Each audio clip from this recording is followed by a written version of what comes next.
To begin, raise your wiper arm into the upright position.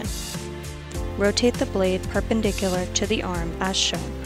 Hold the wiper blade down until it releases from the arm. Separate the blade from the arm.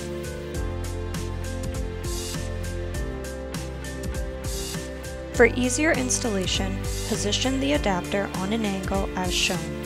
Slide the arm through the opening and line up the top of the hook with the adapter. Pull up on the blade until the adapter and hook clicks into place. Lower your wiper arm, placing the blade gently onto the windshield. We recommend you test run your wipers to make sure they function as expected.